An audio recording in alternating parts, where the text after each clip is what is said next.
They say you never forget the smell. Smoke, soaked wood, singed cloth, and something deeper. Something that smells like the end of a life you thought you knew.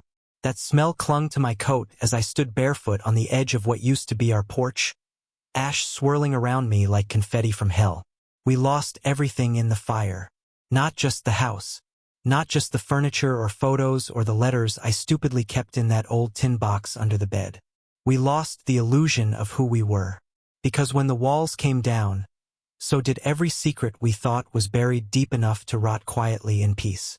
I'm not sure how long I stood there before Cassie, my wife, grabbed my arm.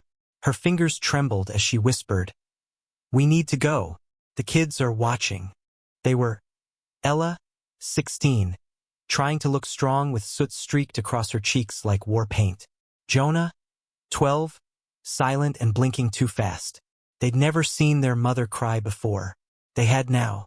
The Red Cross gave us a voucher for a motel on the other side of town. 1 room, 2 queen beds, a rattling heater and a bathroom mirror with a crack that ran through the middle like a scar. That's where the unraveling really started. Because it's easy to pretend when there's space between you. When there are walls and dinner routines and bedtime rituals. But in that room, there was no space for pretending. On night 3, I caught Cassie outside in the parking lot on the phone. I didn't tell him yet. I can't. Not like this. She turned when she saw me and dropped the phone like it burned. That was the first crack. The next came when Ella refused to go to school in the district we were zoned into temporarily. Said she wouldn't be caught dead in hand-me-downs and shoes from the donation bin. "This isn't who we are," she hissed. "It is now," I said. That night, she disappeared. Just for a few hours. But enough to make my heart stop when her bed was empty at 2 a.m.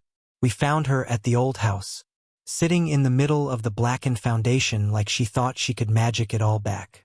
"I hate you," she said when I wrapped the blanket around her shoulders. "You let it all burn." But here's the thing. The fire didn't just take what was outside. Torched what was inside too. I couldn't sleep after that. I watched Cassie breathe in her sleep, like maybe I'd forgotten how she looked peaceful, until she mumbled in her sleep. One name, not mine. That was when I knew. Something deeper had been burning long before the match ever struck. And the worst part? I didn't even know if I wanted to put it out. We were trying to hold it together for the kids. The insurance money was tied up in red tape. We were scraping by on temp jobs and meal vouchers. Every night felt like a war. Cassie and I stopped touching. We barely spoke unless it was about the kids or who would pick up groceries from the church pantry. But on the 6th night, Jonah came into our bed, curled up beside me, and whispered, "I saw Mom crying in the car. She thinks I don't know. Is she gonna leave us too?" I didn't know what to say, but something broke in me then. I kissed the top of his head and said the first honest thing I had in days. "Maybe, but if she does, we're still gonna be okay." And I wanted that to be true. I really did. The next morning, Cassie was gone. Her pillow was still warm, but her phone, wallet, and our minivan were gone. No note, no explanation. And then my phone buzzed. A text. From a number I didn't recognize. 2 words, "She knows." I had no idea what that meant. But I was about to find out. And everything was about to get much, much worse. I stared at the screen like it could explain itself. She knows. My first thought was Ella. Maybe she found something, maybe she overheard something, maybe she had questions Cassie couldn't answer. But the number didn't match anything I recognized. And why would a stranger know something about my family that I didn't? I called Cassie. Straight to voicemail. Tried again. Same thing. I went back inside the motel room, where the kids were still asleep, wrapped in the kind of deep exhaustion that only comes from too much grief. I sat on the edge of the bed and scrolled through my phone, searching the number online. Burner. Of course it was a burner. And then I remembered something from a year ago. A business trip I took to Des Moines. Cassie had been distant for weeks before that. It was supposed to be a chance for us to reset, to get some space and come back stronger. But when I returned, something had shifted. She wouldn't let me touch her. She flinched when I said, "I missed you." I asked her if something happened. She said no. But I always suspected. Maybe she knows meant Cassie knew I had cheated. But I hadn't. Not really. A drunk conversation at the hotel bar, sure. Flirting. Nothing physical. Nothing. That would make her leave, right? I got dressed and walked to the 7-Eleven down the street. I needed coffee or maybe just an excuse to breathe air that didn't feel like a collapsing roof. I was in line when I heard my name. A voice I hadn't heard in almost 2 decades. Will? I turned and saw him. Caleb. My brother. Half-brother, technically. The one I hadn't spoken to since Mom died. The one who disappeared after stealing $3,000 from our stepdad and torching the garage during a fight. I didn't even know he lived in the city. He looked older, gaunter, like life hadn't been kind to him. What the hell are you doing here? I asked. Been here a few years, he said, shrugging. Heard about the fire. Small town. Word travels. He didn't smile. Didn't offer sympathy. I'm staying with my kids at the motel up the road, I said. Room 9. He gave me a look I couldn't place.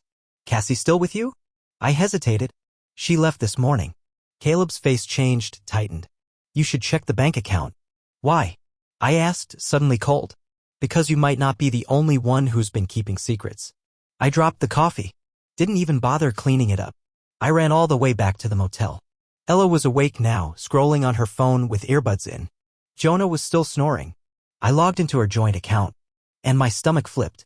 $8,000. Gone. Transferred last night to an account I didn't recognize. I scrolled further. More withdrawals. One after another over the past 6 months. Not massive amounts, but consistent. She'd been bleeding us dry. And I hadn't noticed. Because I was too wrapped up in survival. Too busy pretending we could make it through anything. My hands were shaking. I called the bank. Confirmed the account wasn't in her name, but the transfers were authorized. The rep asked if I wanted to flag it for fraud. I said no. Not yet. I needed to understand why. I turned to Ella. Hey, baby. You notice anything weird with Mom lately? Like before the fire. She didn't even look up. You mean besides the way she always leaves when things get hard? The bitterness in her voice stopped me cold. What do you mean always? She finally met my eyes. Dad, she's been packing bags in the middle of the night since before Christmas. I caught her once. She said it was just in case stuff. I didn't believe her. Why didn't you say something? Because you never want to talk about the real stuff. She was right. God, she was so right. That night, Jonah started coughing. Bad. We didn't have his inhaler. It was lost in the fire. We rushed him to urgent care, and in the middle of filling out forms, I got another message. Same number. This one had an address. Just an address.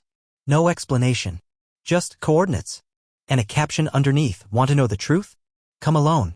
I stared at the screen while Jonah wheezed in the next room, and Ella glared at me like she already knew I'd go. Like she knew I was about to choose secrets over safety. Again. And I did.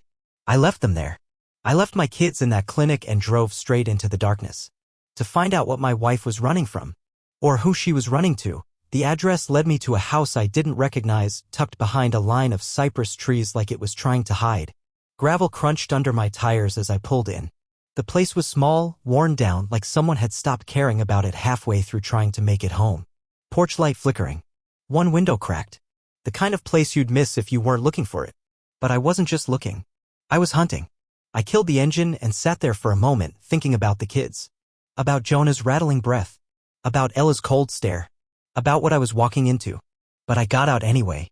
Because that's what you do when your life's been reduced to pieces. You pick one up and hope it's the one that makes it all make sense. I knocked. No answer. I tried the knob. It turned. The door creaked open like something out of a nightmare, and I stepped inside. The smell hit me first, cheap incense, burnt coffee, and something sour underneath it all. Cassie? I called. Nothing. The place was dim, the only light coming from a lamp in the corner next to an open suitcase. Clothes. A toothbrush. Our family photo, me, Cassie, Ella, and Jonah at the beach last year, sitting face down on the nightstand. I turned it over. Her handwriting was scrawled on the back. I swear I didn't mean for this to happen. The floor creaked behind me. I spun around. And there she was. Cassie. Her hair was pulled back, face pale, eyes swollen like she hadn't slept in days. You shouldn't be here, she said. Neither should you, I shot back. Where the hell have you been? I needed time to think. You drained our account. You vanished. Jonah ended up in the ER because of you. And you needed time to think. Her lip trembled. You don't know everything. Then tell me, I said. Please, tell me what's going on. She sat down on the edge of the bed like her knees gave out. It's Caleb, she said. My stomach flipped. My brother. She nodded. It started last year. After your mom's memorial. He came to the house. Said he just wanted to check in. You were out back with your cousin. We talked. Then we kept talking. For months. He listened, Will. He saw me. And what? You started seeing him behind my back. I was shaking now, half with rage, half with disbelief. It wasn't like that. Not at first. It was emotional. He made me feel real again. She looked up at me, eyes brimming. Then, yes, it became physical. Once. Twice. I don't even know why I'm telling you this. Because you owe me that, I said. Because everything's on fire and I need to know if I've been walking through smoke for years. He said you knew, she whispered. Said you were pretending. Pretending. I laughed hollow. Cassie, I have been drowning. Trying to keep you happy. Trying to hold this damn family together while the lamp beside her shattered. Glass sprayed across the room. We both ducked. Then froze. It wasn't the lamp. It was the window behind us. Something had smashed through it. A brick. Wrapped in paper. I rushed to grab it. My hands shaking as I unwrapped the note. One word, written in red marker, run. What the hell is this? I asked. Cassie's face went white. He said if I tried to leave, he'd come after me. Who? Caleb. You're saying my brother is threatening you now? She nodded slowly. He's not the same person you remember. He's dangerous. And you thought it was smart to sleep with him? I was desperate, Will. And he offered a way out. Out of what? She didn't answer. Just pulled something from the drawer beside the bed. A small photo. Grainy. Black and white. Looked like it had been photocopied a dozen times. It showed a house, our house, before the fire. And inside one of the windows, circled in red ink, was a figure. Watching. Standing still. Unmistakably male. That was taken 3 weeks before the fire, she said. I found it in my glove box last week. You think Caleb burned our house down? I asked, the words feeling too insane to say out loud. But she didn't say no. Instead, she reached for my hand. I don't know what he's capable of anymore. But I do know he's not done. At that moment, my phone buzzed again. New number. Another message. Just 3 words this time. Check the motel. I looked at her. The kids. I turned and ran. No goodbyes. No promises. Just dread. Pure dread sinking into my bones. I sped back to the motel, tires screeching on the road. Pulled into the lot like a madman. The door to room 9 was wide open. The lights were off. I stepped inside, heart racing. Ella? Silence. Jonah? A low noise behind the bathroom door. I flung it open. And there, scrawled in red on the mirror, was a single sentence. Your daughter knows the truth. But Ella. Ella was gone. The moment I saw the empty bed, I stopped breathing. My mind refused to process what my eyes were screaming. Ella was gone. No bag, no note, just that red scrawl on the mirror, your daughter knows the truth. And the thing is, I didn't even know what truth that meant anymore. I stared at Jonah, still asleep, his tiny body curled on the bed, completely unaware. I wanted to shake him awake, demand he tell me where she went, but what good would that do? He was just a kid. He'd seen too much already. I tucked a blanket around him and stepped outside, hands trembling as I dialed her number. Straight to voicemail. Again. I tried Cassie next. She's gone, I said when she picked up. Ella. Gone. What? She breathed. The motel. Room 9. There's a message on the mirror. In red. Like the brick. Oh God, she whispered. He said he had eyes on all of us. We need to call the police. And tell them what? That my brother might be some arsonist stalker who's maybe watching our kids. I snapped. That we can't account for $8,000 in missing funds and you've been sleeping with the suspect? She didn't say anything for a while. Well, she said softly, I think she might have gone looking for him. My throat tightened. Why? Because the night before the fire, she saw him. What? She told me a few days later. Said she thought she dreamed it. But she remembered a man outside her window just standing there. And when I asked what he looked like, it was Caleb, I finished. Why didn't you tell me? Because I didn't know what was real anymore, Cassie said. And honestly? I was scared. Well, now she's gone. So whatever fear you had, it's nothing compared to mine. I hung up and started calling anyone who might have seen Ella, her friends, old neighbors, even her old guidance counselor. No one had heard from her. No one had seen her since the fire. Then I checked my email. One new message. No subject. No sender. Just a video. I played it without thinking. The screen flickered and then there she was. Ella. sitting on a bench at the old train station near downtown. Head down, shoulders tight. A figure appeared beside her who'd pulled up, face hidden. He handed her something. She took it, and then they both walked off camera. No sound, just grainy black and white footage like it was pulled from some ancient security system. The timestamp was from this morning, 8:06 a.m. She'd been gone for hours, and someone was watching. Someone wanted me to see that. I texted Cassie the video. Her reply came 2 seconds later. I know that place. That's where he used to deal. Deal what? I typed. Well, you don't know everything about Caleb. Clearly, he ran with some serious people. Years ago. Got in deep. When I saw him again, he was clean. Said he left it behind. But after we got close, I found needles, paraphernalia, and cash. So much cash. And then he disappeared again. For months. So what, he's back on something? And now what? He's dragging Ella into this? I don't know, she wrote. But if he is, we have to stop him. I didn't reply. I was already grabbing my keys. I made it to the station in 10 minutes. It was almost empty. Just a janitor mopping the platform and a man in a hoodie leaning against the vending machines. I approached the bench from the video. Empty. But there was something under it. Tucked against the back leg. A folded piece of paper. I reached for it with a hand that didn't feel like mine. One word on the outside, Dad. Inside, I don't believe either of you anymore. I need answers. I'm going to find them. Don't come after me. You won't like what I find. My vision blurred. My knees buckled.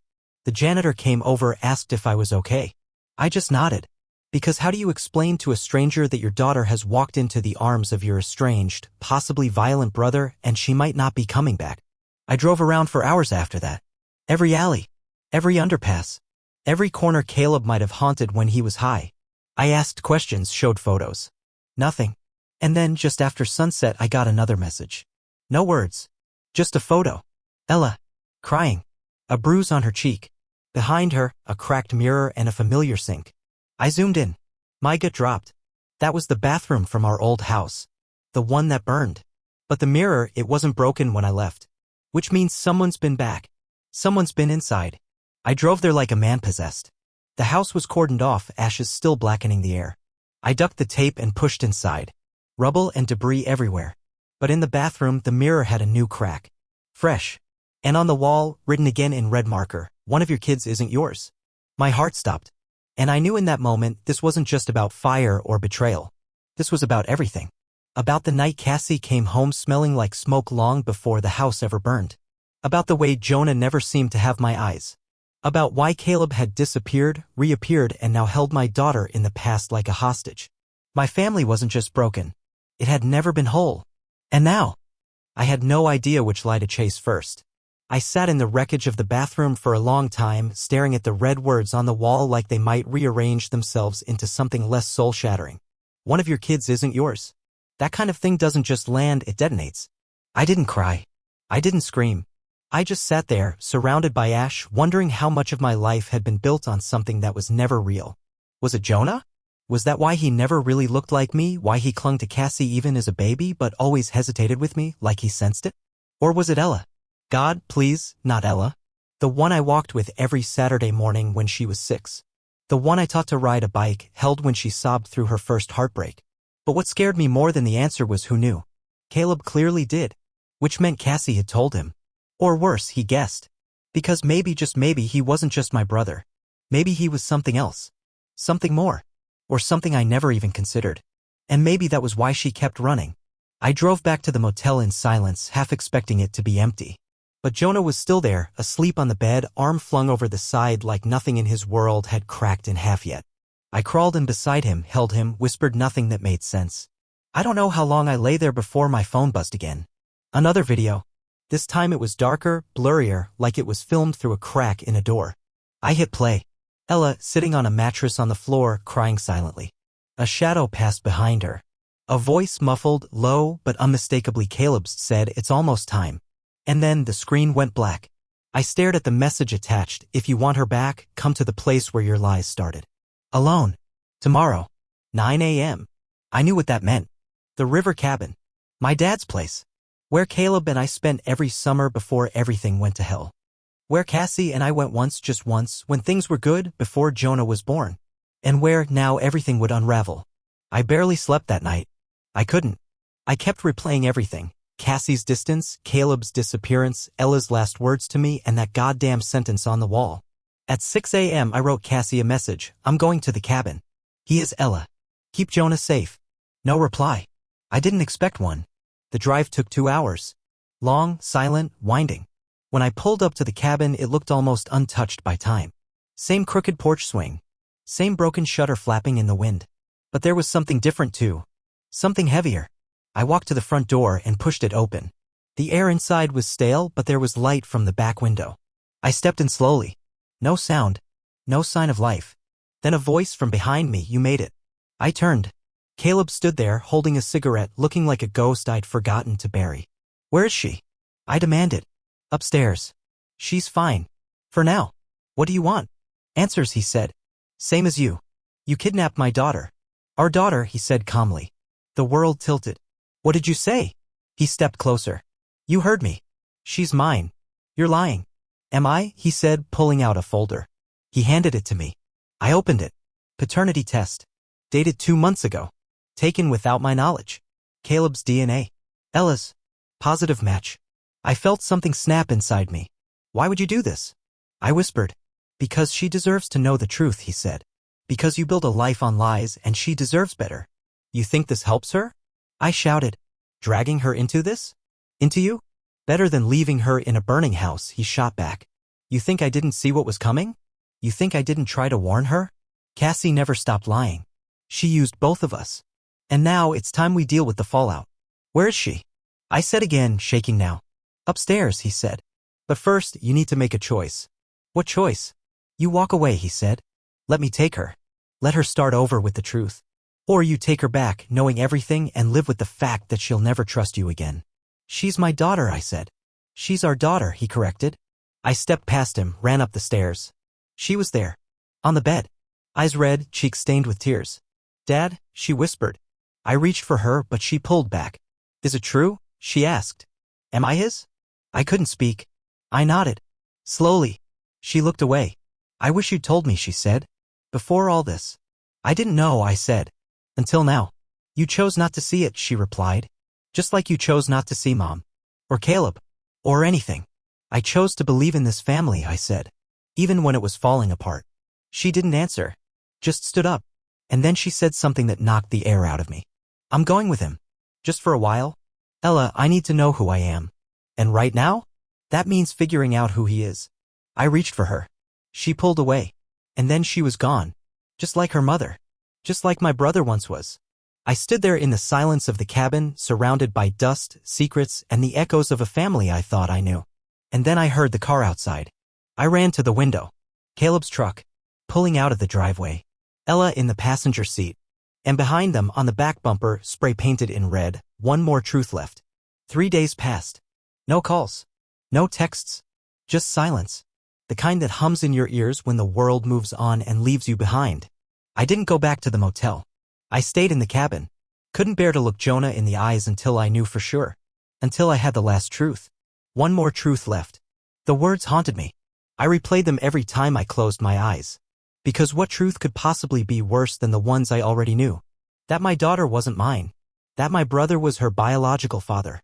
That my wife had been lying for years. That maybe she'd never really loved me at all. But the final truth, it didn't come with fireworks.